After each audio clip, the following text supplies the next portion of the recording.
Salut à tous et merci de nous rejoindre sur ce plateau. Et merci également à tous ceux qui nous ont toujours suivis.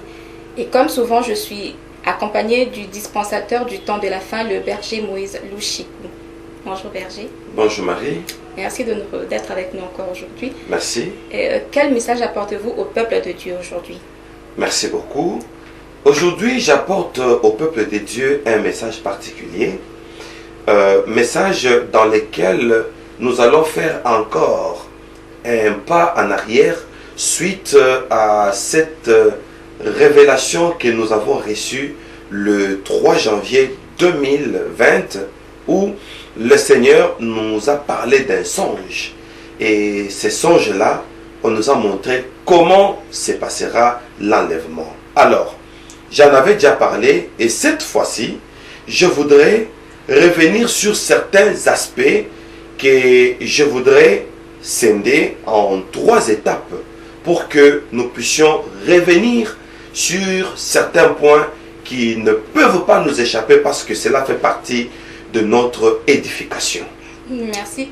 Donc, nous comprenons bien qu'il s'agit du songe que le berger Moïse a eu sur l'enlèvement de l'Église. Oui. Alors, l'enlèvement, nous pouvons le définir comme un jour ou une promesse qui est d'ailleurs contenue dans la Bible et qui nous est donnée, où le Seigneur Jésus montera il apparaîtra dans les airs et où l'Église, ses élus, monteront pour se joindre à sa rencontre en fait.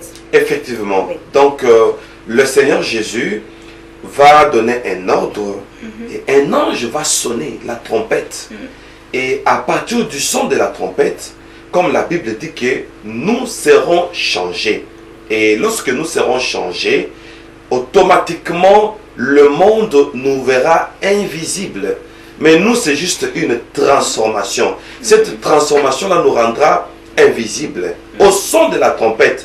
Et cela se fera en un clin d'œil. Et après cela, nous allons monter à la rencontre du Seigneur qui nous attendra dans les airs.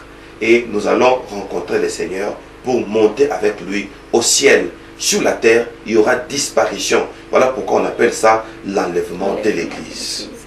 Merci. Pour aller en profondeur concernant ce message, ce songe qu'a eu le berger Moïse, je vous invite à suivre ce premier extrait de ce songe, effectivement. Suivant cet élément, retrouvons-nous juste après. Nous sommes Messianic International Church.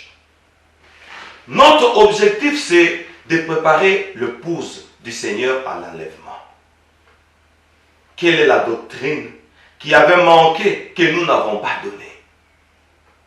Parce que l'ange dit, ceux qui sont restés, ils sont restés pour 3 raisons. Et j'ai eu très mal. Je vous assure que j'ai pleuré. Première raison, il s'agit de ceux-là que tu vois qui étaient dans ton église, mais ils ne s'étaient pas totalement intégrés dans la vision qui t'a été communiquée de préparer l'épouse du Seigneur à l'enlèvement. Ils ont pensé que c'était une blague. Ils ont pensé que c'était si simple que ça.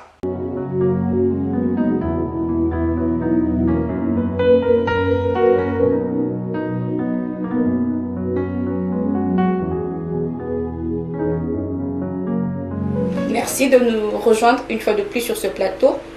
Alors, je lis le message que l'ange a dit au berger Moïse. Ceux-là qui étaient dans ton église, mais qui n'étaient pas totalement intégrés dans la vision qui vous a été communiquée de préparer l'épouse du Seigneur à l'enlèvement. Ils ont pensé que c'était une blague. Vraiment. Voilà les paroles que l'ange a communiquées au berger Moïse.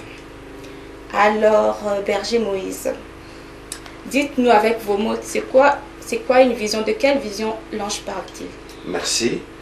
Vous avez dit que je le dise avec mes mots. Avec vos mots, oui. Oui. De quelle vision l'ange parle-t-il? Ici, il s'agit de la vision qui m'a été communiquée. N'est-ce pas? J'ai reçu une vision de préparer l'église du Seigneur à l'enlèvement. C'est ça notre seul objectif. Et dans cet objectif, nous avons des atouts auxquels nous voulons placer les points sur les i, c'est-à-dire l'édification et le perfectionnement de saints.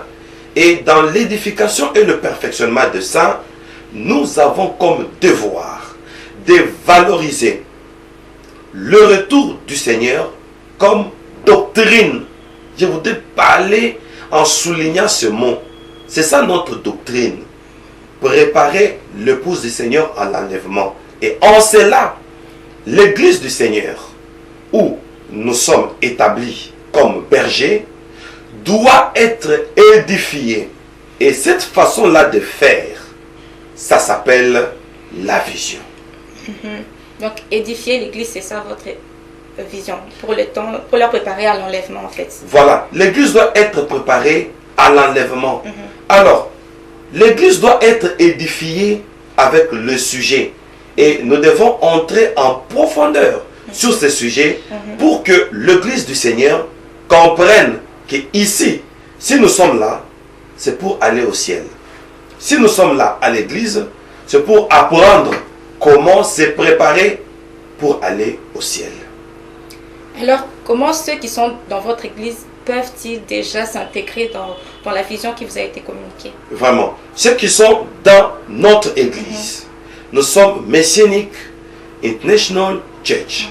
Comment peuvent-ils s'intégrer dans notre vision? D'après d'abord la dispensation de cet ange qui m'est apparu en songe. En tout cas, je voudrais taper sur le clou pour demander ceci à tous ceux qui nous suivent pour s'intégrer dans cette église. Non, dans cette vision. D'abord, il faut porter cette vision. Il ne faudra pas que la vision soit la mienne. Donc chacun de nous doit porter cette vision. Marie, ainsi que tous les internautes et téléspectateurs qui nous suivent, nous devons noter, Moïse était le seul à voir Dieu, à voir l'apparition de Dieu, si on peut le dire ainsi, dans le buisson ardent. Mais quand Moïse est descendu de la montagne, il a apporté cette vision à tout un peuple. Et le peuple a fait confiance à Moïse. Ils ont accepté de quitter l'Égypte, malgré tous les risques, de se diriger vers la terre promise.